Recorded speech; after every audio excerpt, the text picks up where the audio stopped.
হোক, আপনারা কি চান? শোনেন, যদি শান্তির বাতাস জমিনে বইতে চান, শান্তির মুখ যদি দেখতে চান, আমাদের প্রথম কাজ হলো ইমানের বলে বলিয়ান হয়ে হাতে হাত রেখে এক হতে হবে।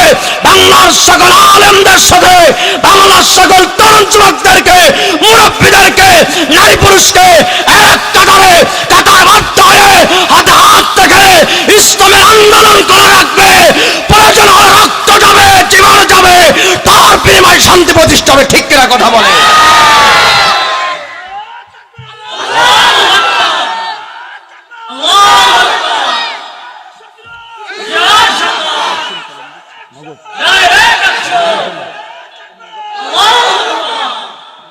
ভাই, ময়দানে কি যেতে পারবো? ময়দানে যেতে পারবো? ভয় পাবেন না তো? আমাদের আন্দোলন কোনো দলের পক্ষে বা বিপক্ষে না, আন্দোলনটা কার জন্য হবে? মুসলমান কাউকে পিছন থেকে বোমা মারে না। একটা কথা মনে রাখবেন, এদেশে যারা বোমাবাজি করেছে এরা হচ্ছে হিজবুত তাওহীদ সহ অন্যান্য বাতিল সংগঠন। ইসলামিক যতগুলি দল আছে তারা পিছন থেকে বোমাবাজি করে না। ইসলামের মুজাহিদ যারা, তারা সামনে আক্রমণ করে, তারা কখনো পিঠ ফেলে দেয় না, ইসলামের জন্য বুকটা টান করে দেয়। ঠিক কিনা কথা বলে? সুতরাং ভুলভাল জাতির আর বুঝবেন না আপনারা। এই দেশে জঙ্গি কারা ভালো করে তথ্য নিয়ে দেখেন। ইসলামিক কোন দলের কর্মীরা জঙ্গি নয়, বরঞ্চ জঙ্গি নয়, ইসলামের নাম দিয়ে জনগণের মাঝে চলে। কথা ঠিক কিনা? আশরাফ আলী থানভীর কাছে এক মুসল্লি সে কয়, হুজুর এসেছিলাম নামাজ পড়তে, কিন্তু আমার এক মুসল্লি আমার জুতা চুরি করে নিয়ে গেছে। থানভী বলেন, মুসল্লি কখনো জুতা চুরি করতে পারে না।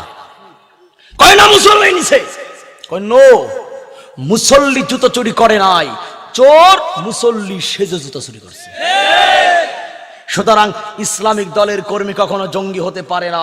জঙ্গিরা ইসলামিক কর্মীর লেবাস ধারণ করে জাতিরে ধোঁকা দেয়। কথা ঠিক কিনা?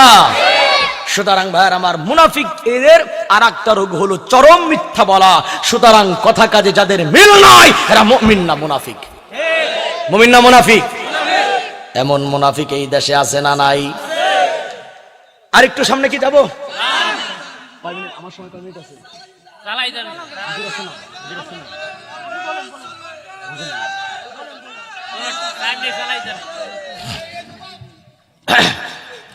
আরেকজন মেহমান আছে তো, বুঝেন না, আরো তো হক আছে।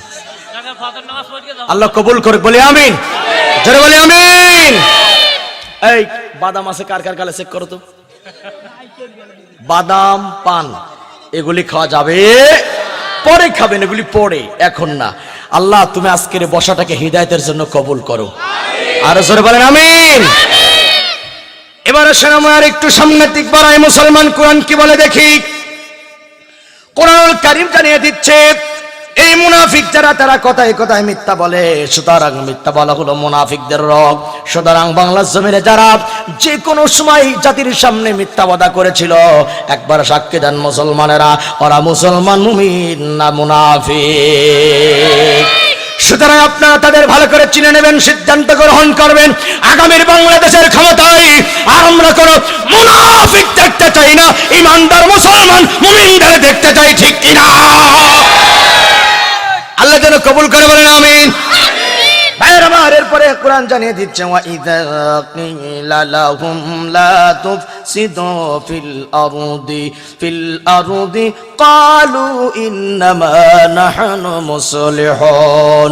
ওরা বলে আমরা শান্তি স্থাপন করি, কিন্তু শান্তিটা না ভিন্ন কায়দায়। কার্ল মার্কস, লেনিন, মাও সেতু এদের তরিকায় কখনো শান্তি আসতে পারে না। জোরে বলেন পারে? শান্তি যদি পেতে হয় মুহাম্মাদুর রাসূলুল্লাহ পড়েন সাল্লাল্লাহু আলাইহি ওয়াসাল্লামের আনিত তরিকা ছাড়া শান্তি আর কেউ দিতে পারবে না। চিল্লায় বলো ঠিক কিনা? অনেকেই শান্তি স্থাপন করে। আল্লাহ তাআলা কি বলে এবার শুনেন। আল্লাহ বলে, আলা ইন্নাহুম হুমুল মুফসিদুনা ওয়ালাকিন লা ইয়াশউরুন। আল্লাহু আকবার বলেন। ভাই, ওদের দিলের খবর মানুষ জানে না, কে জানে?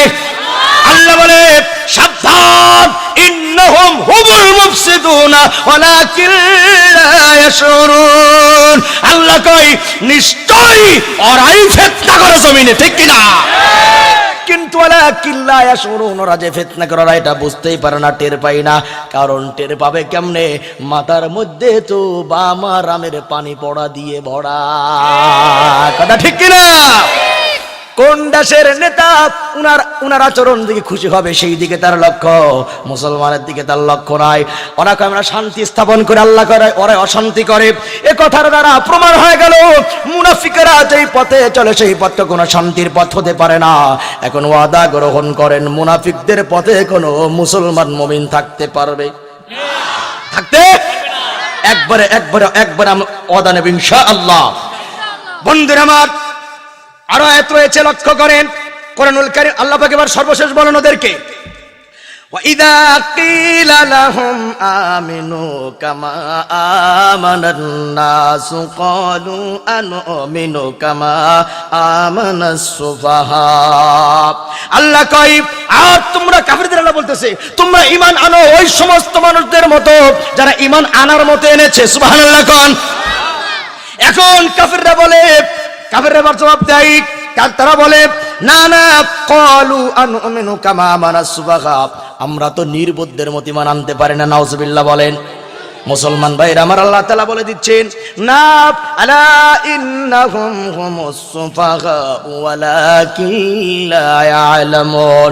আল্লাহ কয় ঈমান যারা গ্রহণ করেছে তারা কখনো নির্বোধ হতে পারে না, বরঞ্চ তোমরাই নির্বোধের গোষ্ঠী, বুঝতেও তোমরা পারো না। জোরে বলেন কার কথা? এই পর্যন্ত রাখলাম, বাকি দুটো আয়াত পরে। এবার ভালো করে বোঝেন ভাইয়ার আমার, এতক্ষণ কি শোনালাম? কথা কয় না, কি শোনালাম? জোরে কোন? কোরআন। উলামায়ে কেরাম আছে, যদি আমি ভুল ব্যাখ্যা বা ভুল তর্জমা করি, উলামায়ে কেরাম ধরে দিক, আমার কোনো আপত্তি নাই, কোনো আপত্তি নয়। তাহলে কি শোনালাম এতক্ষণ? জোরে বলেন, কি শোনালাম? এই মুনাফিকদের আচরণ করে অনেক জায়গায় বর্ণনা করা হয়েছে। এবার একটা লম্বা হাদিস শোনেন, সূরা তাওবার 80 নম্বর আয়াত বের করেন।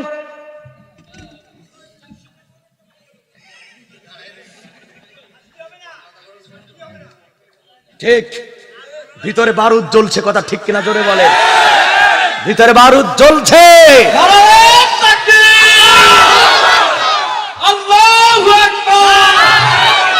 ইসলামের শত্রুরা, ইসলামের শত্রুরা, নারায়ে তাকবীর। আল্লাহ কবুল করুক, বলি আমিন। বের করছেন সূরা তাওবার 80 নম্বর বের করেন। এবার 80 দিয়ে ওদের ফাঁসি দেব ইনশাআল্লাহ। বলেন ভাই, আমরা কি এ পর্যন্ত একটা ব্যক্তির নাম নিয়েছি? কোন দলের নাম নিয়েছি? তাহলে আমরা বলছি কার কথা বলেন তো? যারা বলেন কার কথা বলছি? আল্লাহ পাকের কথা আমরা বলতেছি। আর আল্লাহর কথা শুনলে যাদের গায়ের ভিতরে জ্বালা পোড়া হয়, এরা তো খাঁটি আল্লাহর ওলি নাকি?